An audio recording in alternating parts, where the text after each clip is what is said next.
What is up, everybody? Welcome to another edition of Drive for Show DFS for Dough here on RotoGrinders. Happy to be talking another golf tournament this week, and we've got a fun one, another elevated event with the AT&T Pebble Beach Pro-Am this week. So we'll break that down here for you. Smaller field this week with the elevated event, so only 80 golfers in the mix, but we will analyze that here for you over the next 30 to 45 minutes or so. I am Justin Van Zuiden, STL Cardinals 84. I've got Mr. Derek Farnsworth, aka Notorious, alongside as usual. Noto, how you doing? Yeah, doing good. My hot take of a non-long shot winning last week did not come to fruition. You took the words out of my mouth. That was the first thing I was going to bring up to you, but you beat me to the punch. So what do you want to jinx today? You got your pick. Yeah, we'll find. It's got to be natural, it'll happen somewhere along the show. But yeah, so 4 winners this season, and all above like 200 to 1 or 150 to 1. Noto says surely not last week won't be the week that we see a 200 to 1 winner, and Matthew Pavon comes out and takes it down on Sunday. So with some controversy along the way, with a lie in the rough there, and patting down the grass allegedly behind his ball. Make of that what you will, but he ends up getting a win there on Sunday. French-born player winning on the PGA Tour is a pretty neat story. But this week with an elevated event and all the star power in the field this week, surely this is the week that we won't see a 200 to 1 winner. But I'm the jinx this week if we get another long shot. Yeah, I was just pulling up the odds to see who is going to win, and Matt McNeely, who's a popular play, 200 to 1. There you go. Grayson Murray, 300 to 1, just won a few weeks ago. Back to back for Grayson. We're definitely in a simulation if that happens. Definitely in a simulation if that happens. But there's some pretty decent golfers towards the bottom of the field this week with the the strength of the field that we have for this tournament.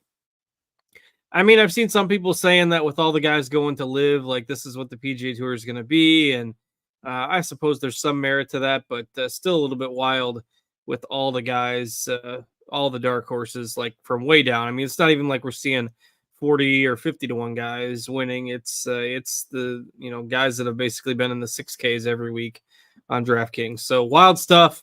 It was a brutal week for my rosters. Did not really have a whole lot going in terms of to wit on our snake draft that we did last week. At the end of the show, we went through the 12-man snake draft. And I finished dead last in that. So that's, we're back where after Noto won the first week and I won the second week, we're back at our usual places of me being at the bottom. So the free money will be available. We'll do a 6-man snake draft, hopefully at the end of the show tonight. Can't do a 12-man this week. There's not even enough golfers in the field to cover that. But I don't have a whole lot to take away from last week because my teams were awful. So any fun stories for you last week? Yeah, my teams were pretty bad as well, but sounds like the chat had a little more success than we did. GR Sauce, DA12, won a Super Bowl Millie ticket, so that's kind of cool. And then looks like Derek Ringering, who entered the snake, he must have won it, must have taken it down last week. So yeah, at least a couple of people had better weeks than we did. Wasn't too difficult to top mine. But yeah, I was pulling open. There's the snake draft. So of course we got off the air. We left before the last round, and I ended up. One of my kids got to talking to me, and I ended up auto drafting my last pick. So I got stuck with Dunlap, who had withdrawn as my last pick. But it would not have mattered. I literally had one golfer finish inside the top 50, which I think is pretty hard to do. So kudos to Scott Stallings for being literally my only guy inside the top 50. But yeah, D-Rock took it down by like 80 points, had everybody 6 golfers through the cut. So kudos to him. A deserving winner of the snake draft last week. He almost doubled my score. So yeah, that was a bad week. We'll put that one in the rearview mirror. Did see a solid performance last week out of Hideki Matsuyama, made a hole-in-one. We also saw an albatross from Shane Lowry. So although, Torrey Pines is obviously a difficult course, there were some highlights from the week. Jaeger was in the mix to win it. I was kind of disappointed that he didn't pull it out on Sunday. It would have been a fun story for the chat and the DFS community with Jaeger. He ended up finishing tied for third. Xander Schauffele, one of the bigger names inside the top 10. Højgaard was up there as well in contention on Sunday. But anything else you want to bring up from last week before we move forward? Saw Squirrel Patrol had a big week, so congrats to him. Now one of us golf experts needs to even let us have the golf streets now. Yeah. So now it's our turn, I think. All right. Well, we'll make it happen. I need something to turn my fortunes around. It was a bad week of golf last week. I'm a Ravens fan. It was a bad week for that. It's just been a bad week. Had a rough day at the old 9-to-5 job yesterday, so we need some good mojo to turn this around. Maybe turning the calendar to February will help. And this should be a really fun tournament. I mean, Pebble Beach is a tournament that over the last few years has been a little bit of a grind. It was one of those where it was a 3-course rotation. It was never a great field.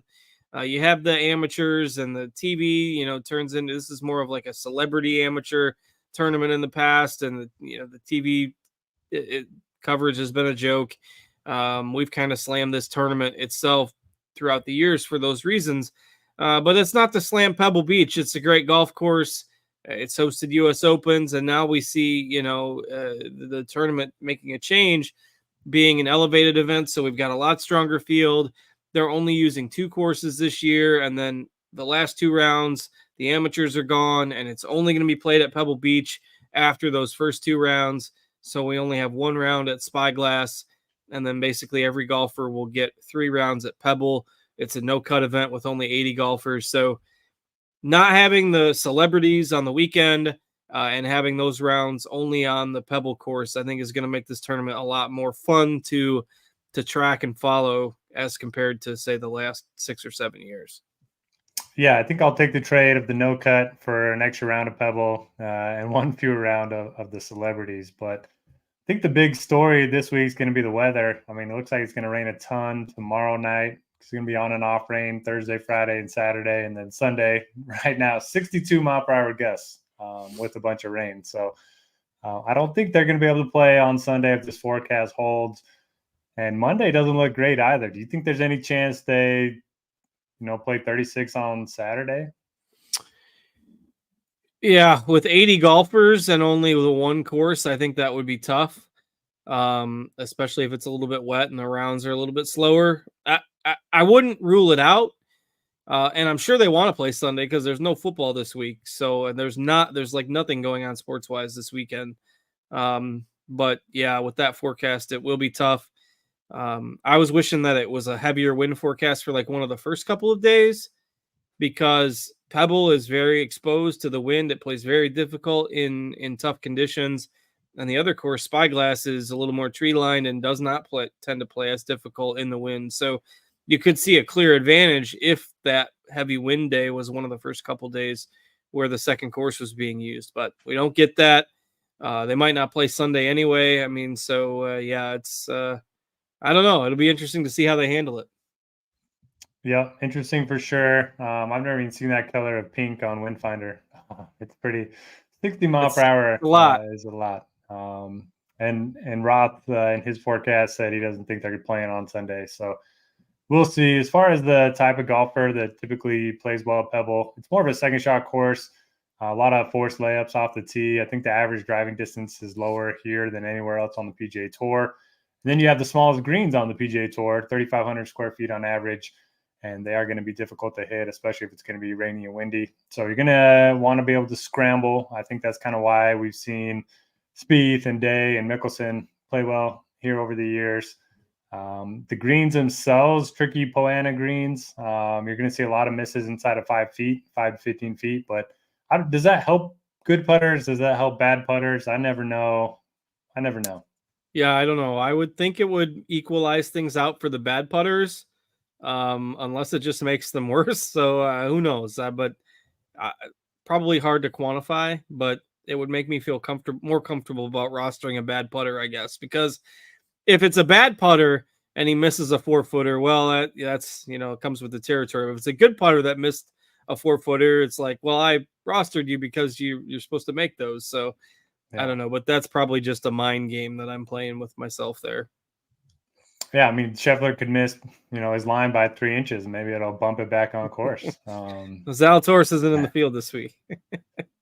Hey, shout out to him. He's playing a little better. He is. That we should have hit that Masters outright at 40-1 when we could have.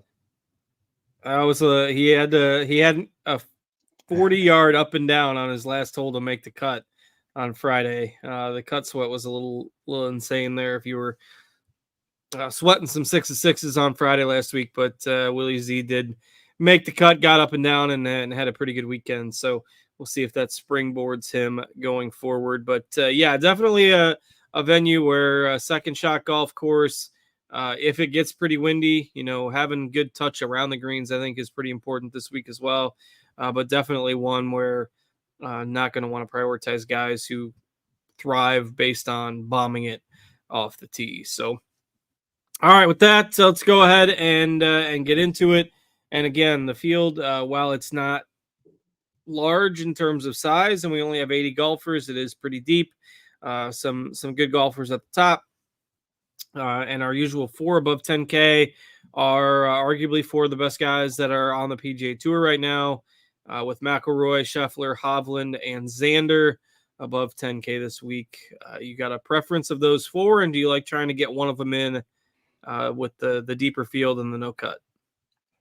Yeah, so I think you hit the nail on the head there. Since there is no cut, we're getting a lot of soft pricing, and it's a really strong field. So there's a lot of plays in the 6Ks that I don't mind using this week.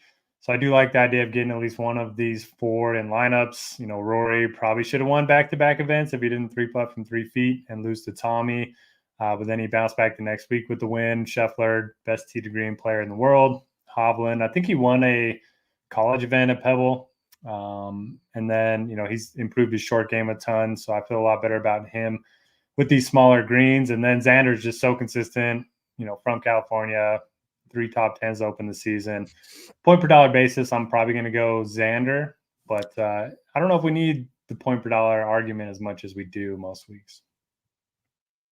Yeah, I would agree. And I think that's part of the reason why, I think you can, Rory hasn't played here a lot. Rory's got a high ball flight. If it's windy, that could be a problem. He hasn't played on PGA Tour much lately. I wouldn't be surprised if Rory's ownership ends up a little bit lower than what the experts think this week. But still Rory McIlroy. I mean, obviously he's still been playing well overseas and capable of dominating any golf tournament. So I am still in on Team Rory this week. Xander would probably be second among that group for me. I think, Hovland and Scheffler are fine, but I'm going to say Rory 1 and Xander 2 out of that group. And those are the 2 I'll get the most exposure to. And then I'll drift down into the 9Ks from there because I think that range is really strong as well. Obviously, Cantlay's a consistent golfer. I'm fully on board with the Justin Thomas bounce back in 2024. Got that off to a pretty good start with the 27 under a few weeks back. Spieth, we know, his creativity on this course can play well. Homa loves playing golf in California. Morikawa, a great ball striker. So all these 9K options, I think, are really solid as well. And I'll try to get maybe one of those guys in most of my lineups too. Thomas, I think, is in GPPs is probably the play for me. But, Homa, probably a little safer. Cantlay, probably a little safer. But I like this range. What are your thoughts on the 9Ks? Are you going to be over or under Spieth at 20%? Definitely under. Okay.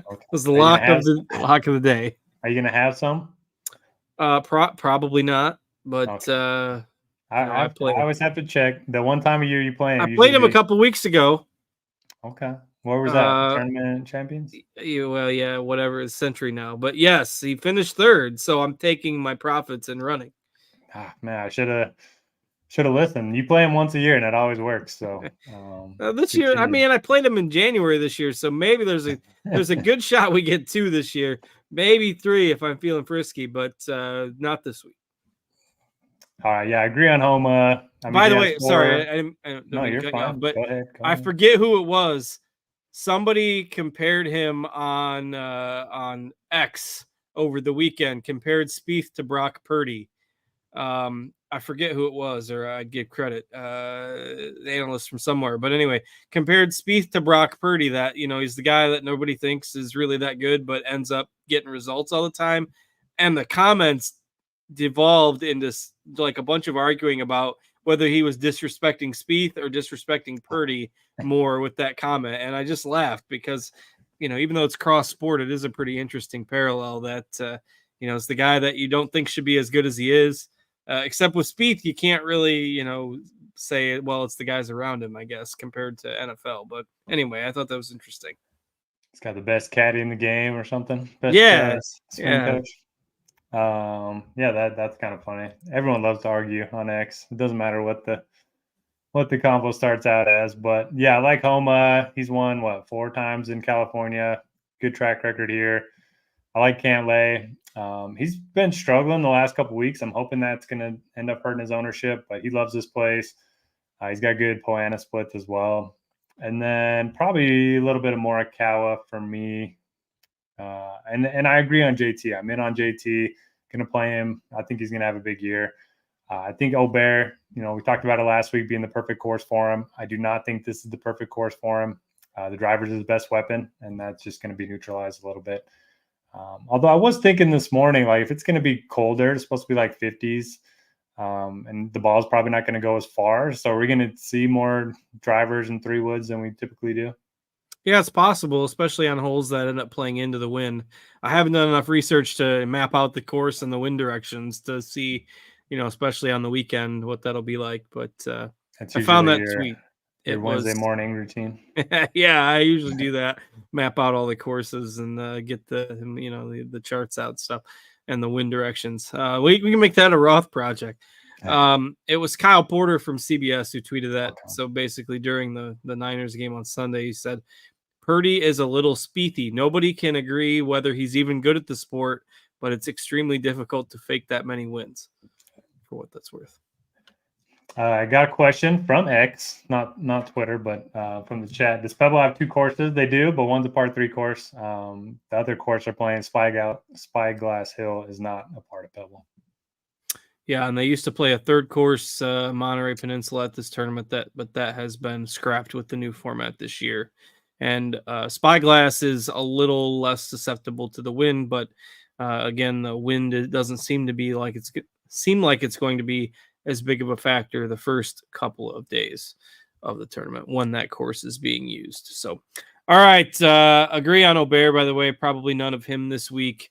And for the same reason, probably not a whole lot of Burns for me either, though he is coming off a 6th place finish in his last start. And it's interesting because this range, the 8K range, you got Cam Young as another guy who maybe relies on the driver. Finau, reputation for that at times as well. Fleetwood wins everywhere but in the States, so he's there at 8,600. At some point, it's got to happen. You'd think this course should set up well for his game. I do like Fleetwood a good bit. I'll leave the Jason Day opinions to Noto. Don't mind Matsuyama coming off a solid week again as well. What are your thoughts on the 8K range? Yeah, don't like the 8s as much as the 9s. Do like Tommy. My brain keeps telling me eventually he's going to win here, and it's costing me a lot of money, but it's going to happen one day. And he's one of those guys that does play well in bad weather. He's a good ball striker, so the wind doesn't impact him that much. And, he's got plenty of experience playing in the rain. So I do like Tommy. Finau, just West Coast, anytime you play him is typically a pretty good bet. Even though it's not the best course fit for him, I do think he's fine at 8,800. Played really well last week, just didn't putt. Day, if I'm playing one, course history guy between him and Spieth, I'll probably just take Day because he's cheaper and half the ownership. But man, he burned me last week. I liked him a lot. And then the only other guy I like is Benny On, coming off of that 2nd place finish to Grayson Murray. Look at his skill set. He's a good driver of the ball. He's a good iron player, very good around the greens, and T37 here last year. Do you like Benny at all? I do like Benny a good bit. And as we've said in some of the other shows, he's a guy that's really come around with the putter after being, completely woeful. Not like he's at the top every week, but the numbers have looked a lot better lately. and the ball striking has always been there with him. He's only 8K, and like you, I don't think this range is quite as strong as the 9. So saving a little bit is fine. I think the 7, basically that mark right around 8K and into the 7s, those guys are just as good and probably better on a points per dollar basis. You look at Poston right there underneath, who's been playing fantastic golf. Speaking of short game, I mean, his short game numbers have been incredible. If you look at approach and around the green over the last 24, 36, 48 rounds, Poston's numbers are just rock solid, 5th, 6th, and 11th to start this year, and he's only 7,900. So Benny on at 8K, Poston at 7,900. Those are two guys that I really like a good bit in this kind of middle range. Who else are you kind of peeking at in this vicinity here? Yeah, you said Poston, and who was the second one? Yeah, I was just piggybacking on Benny on. Okay. That I like him as well. Then Poston to start the 7Ks. And the rest of 7,500 to 8K. I don't have anybody that I love. I mean, I think Adam Scott is fine. I think a lot of people are going to play the short game angle with McCarthy this week, but Poston's definitely my favorite of the upper 7Ks. Yeah, I like him as well. I like Russell Henley. It kind of feels like a Henley course, but for whatever reason, he doesn't play here much or very well. But he's been in good form. He's, accuracy, iron, short game guy. So don't mind looking to him. I'll bring up a lot of those guys once we get into the 6s. My usual core plays down there. But Adam Scott. So I was recording the model video that I do every week before this, and was just looking at his recent form. I didn't realize how good he's been playing. I mean, he finished 7th in Dubai, 4th in Australia, 6th in Australia before that, and then 5th at the Butterfield, Bermuda. So he's been playing pretty well. 4 straight top 7 finishes. One of the best guys on a per round basis in California over the last 4 or 5 years. So him at 7% is really interesting for me. Don't mind Arman and McCarthy. They're kind of the shorter Russell Henley types. And then Bo Hossler, my model keeps liking him. He keeps playing well. I think Bo's just a different golfer now than he was in the past because he's finally ball striking a little bit. Yeah, so we can play him outside of Texas now, right? I think so. He's playing well, consistent, a lot of top 10s. And he's pretty good here too. I would rather play him at low ownership. I think he could get, steamed up in this high 7s. Yeah, especially because the range, there's probably not a whole lot of chalk that's going to hit in here in terms of ownership outside of maybe McCarthy, getting up towards that 20 range. The bottom part of the 7Ks, I think, is a little bit more interesting for me. Potential bounce back spot for Eric Cole, who finally, we called that on the show last week. Get that right. That it was probably a spot to lay off of Eric Cole. Now you're probably going to get lower ownership. He's cheaper. He's an interesting case this week. Jaeger coming off a 3rd place finish. Is there a letdown from him not getting the job done on Sunday? Nick Taylor has fantastic history at Pebble Beach. I'm surprised that our early ownership on Nick Taylor is like 5%. He's gained like 40 strokes above field average here his last 5 trips. He's a past champion here. So I really like Nick Taylor. Noren is always interesting as well. So I like the lower part of this 7K range. With Taylor being my favorite. I think Cole's really interesting as well if that ownership is trending down. What do you like in the lower part of this range?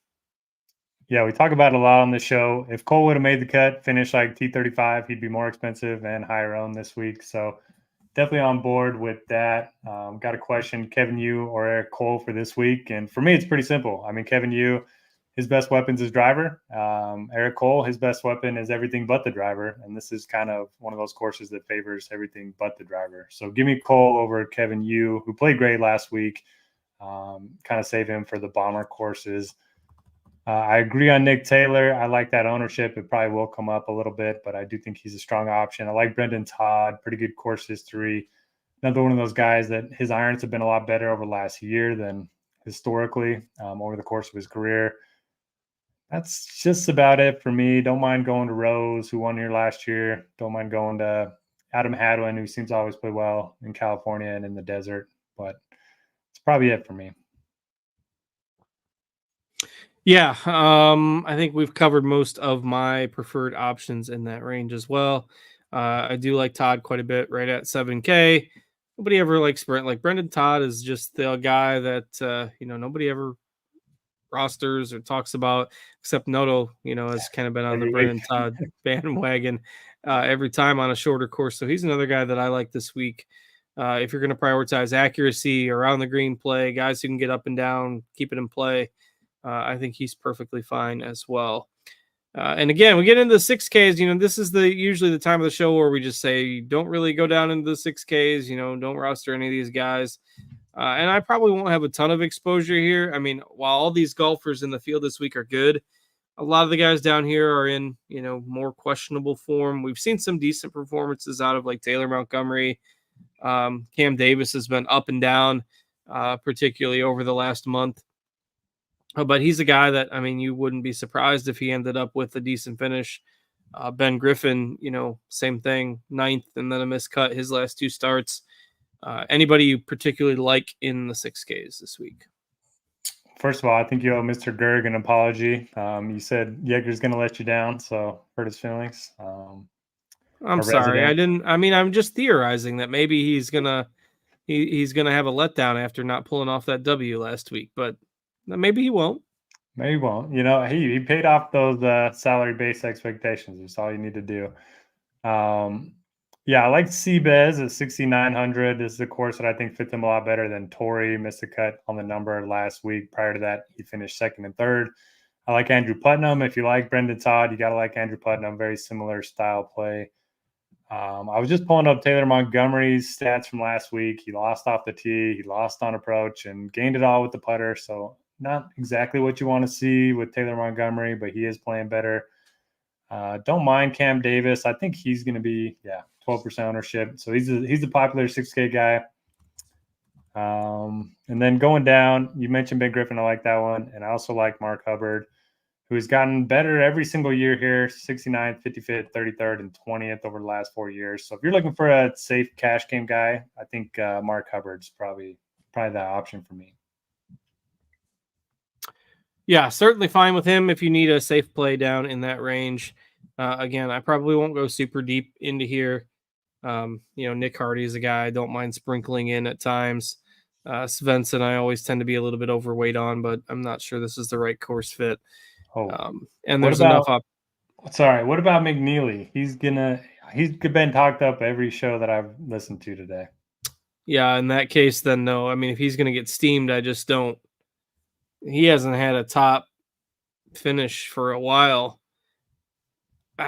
No, I'm just out at 6,200. If he's going to get, what do we got him for ownership right now? We only have it for 2%. Okay, well, it'll end up being higher than that. I guess depending on the sources of the steam, but I don't know. I don't have a strong take, I guess, but I guess if you've read most of or if you've seen the other stuff, like what's the rationale for said steam? So we played great last week until Sunday and had some pretty good ball striking numbers. And then he's got 2 top 5s here. Says it's his favorite course. He's from the area. All the narratives that you kind of So, I suppose I don't hate it, but if he's,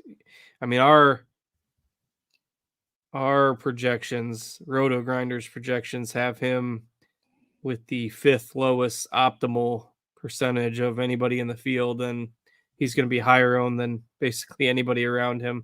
I think I'm out. Yeah, I put a decent wager on him to finish top 20, and then I'm going to fade him in DFS. I think that's how I'm going to do it. Question about Sam Ryder. Any interest for min salary? Probably not at this course. If you absolutely need somebody right at 6K, I'd play him over Hodges, Power, and Malnati for sure, but that's probably about it. Malnati, wasn't he in the mix here last year? There's a lot of courses where Malnati tends to be like in the mix after a round and then fade away. Finished 4th here last year. Oh, wow. He stuck around for 4 rounds. But you keep in mind too, we had the 3-course rotation instead of the 2 and not as strong of a field last year at this event too. So, all right.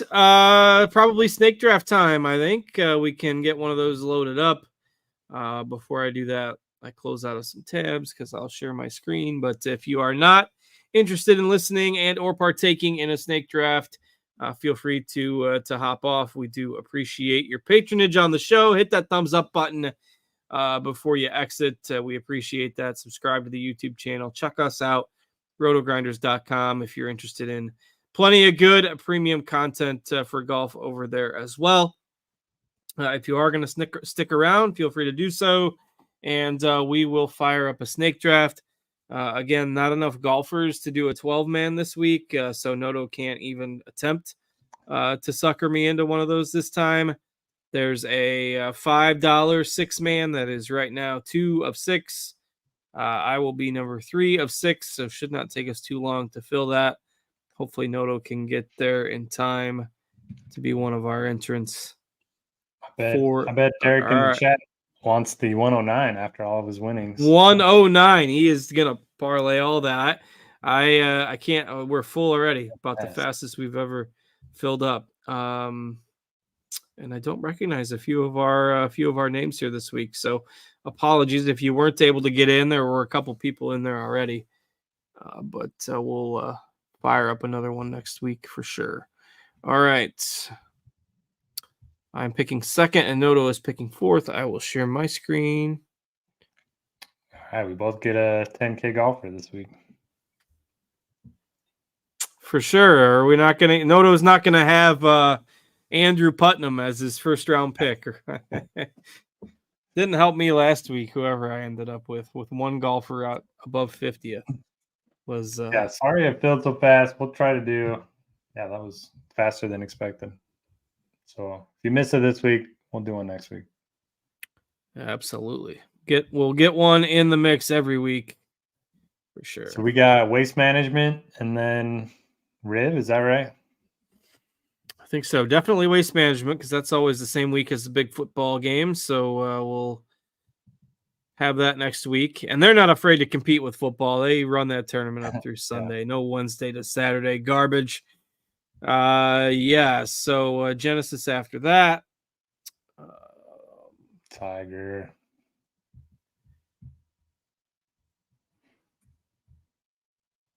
The Mexico Open, and then the Cognizant Classic to end February or to start March.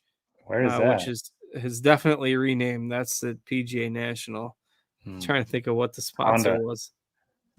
The Cognizant Classic. Yeah, that's doesn't have the same ring as Honda. Some of these sponsors are starting to pull out of the PGA Tour here. That's. Do you think they'll let Hayden Buckley play this week? So the 80th spot was for Hatton. Yeah, and so Hatton is going to live. I'm up. I mean, why wouldn't are they going to leave it at 79? Well, I heard something about make your I pick. love technology. I'm sitting here trying to draft. Oh my goodness. You got Scheffler, that's fine. I was trying to draft Xander, and it said, oops, there's a problem. Did it log you out? It did. And then I went somewhere. I don't know where I went. I accidentally typed a period into a Google search. We just had a hot mess there for a second. All right. So I think I'm back. Who knows if my next pick will work. If Xander wins, I get a mulligan on the snake draft. What were we talking about before that chaos? Hatton. So I guess they don't get suspended by the PGA Tour until they actually hit a shot on live. So they're saying if he hits a shot before the start of this event, then he can play or something. I don't know. They should just let him in. I don't know why. But Hatton is withdrawn from the tournament. Yeah, I don't know. So at that point, why wouldn't you just let the other guy in? We should have. No, do we have tee times yet?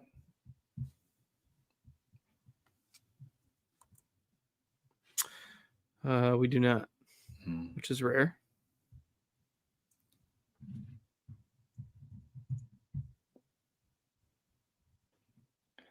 Ooh, it's going fast. All right. Yeah, faster than that 12-man we did last week.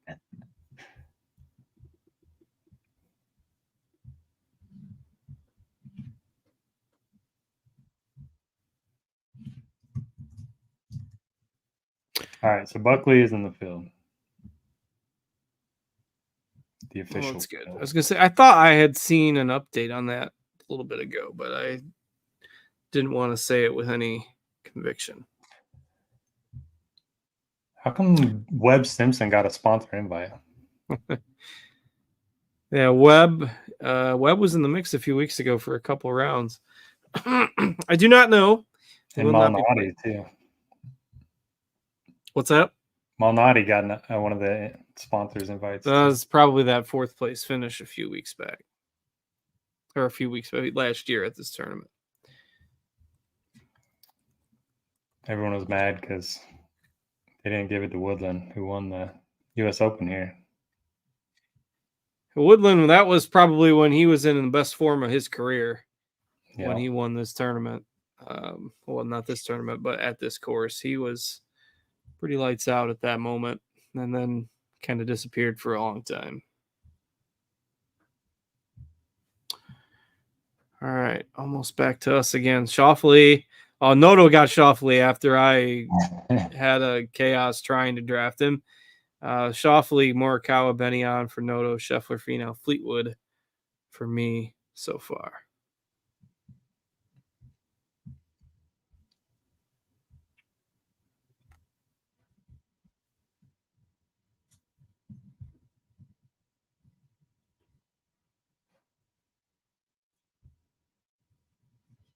And Eric Cole, Noto going back to the Eric Cole train.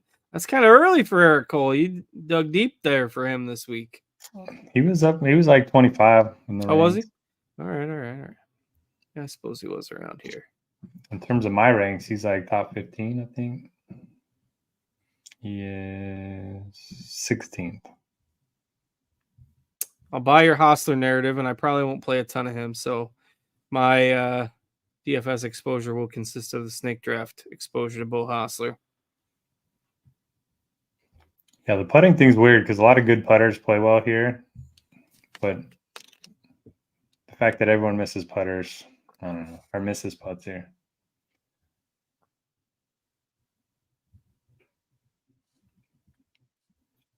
Cameron Young is the answer to who will fall way below their projected ranking in the draft. I don't think I've ever gotten him right. I just stopped playing him all together. Well, that's a good strategy because sometimes you'll be right by doing that.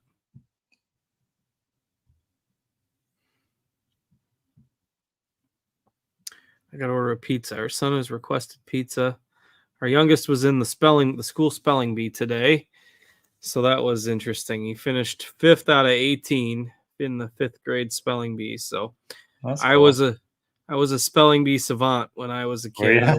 I won the spelling bee a couple times. So my mom found some of my trophies. So I was like, you better rise up. You got to match your dad here with the spelling bee. But yeah, Fragrance knocked him out. He did the the E instead of the A at the end or at the back half. So, but it was pretty cool. Been a while since I've seen a live spelling bee.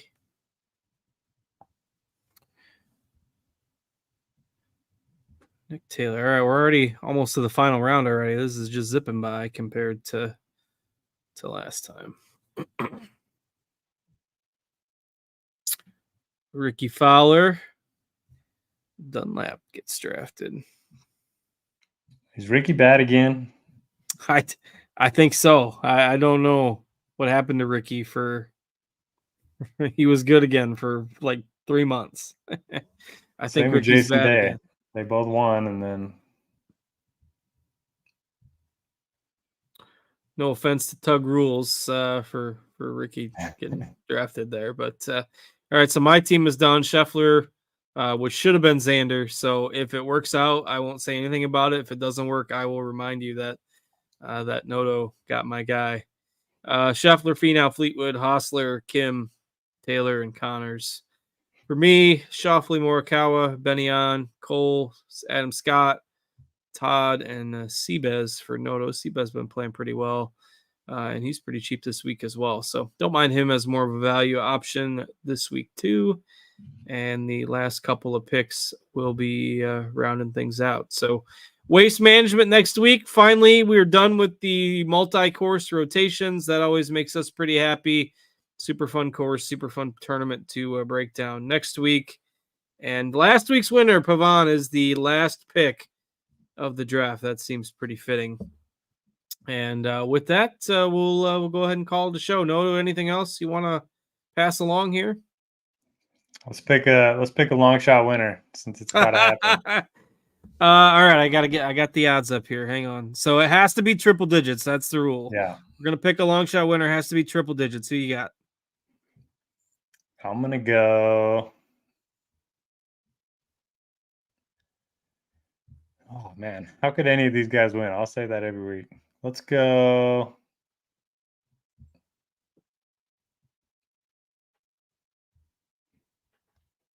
I'll go Seabass. All right, he's right at 100 to 1 on DraftKings right now. I'll make Nick Taylor my official pick because I really like him, and he's won here in the past. He's at 110. Alex Noren right at 100 as well. I think wouldn't surprise me to see him pop for a round or two, especially in some bad weather. So, yeah, Seabez, Noren, Nick Taylor, those are our official. Those are the long shots this week. So you can queue up, once again, somebody like, Matt Kuchar or JJ Spawn. Malnati, what's he at? Malnati's the very bottom guy in the field at 800 to 1. There it is. All right. 800 to 1 on DraftKings for Peter Malnati. Like, even Buckley, who just got added to the field 30 minutes ago, is 400 to 1. No, Malnati is 800 to 1 on DraftKings. You can put, let's see, you can put $200 on that and get 160 grand when Malnati wins. Don't do that. But $2 to win 1,600. If you want to spend a McDonald's French fry order on Malnati to win, you can do that. But all right, with that, we'll call it a night. Thanks for joining us as always. Thanks to Steve for producing behind the scenes for us. And we hope you all have a great week. We'll catch you back here next week to talk waste management. And until then, for Noto, I'm Justin. We'll see you later, everybody.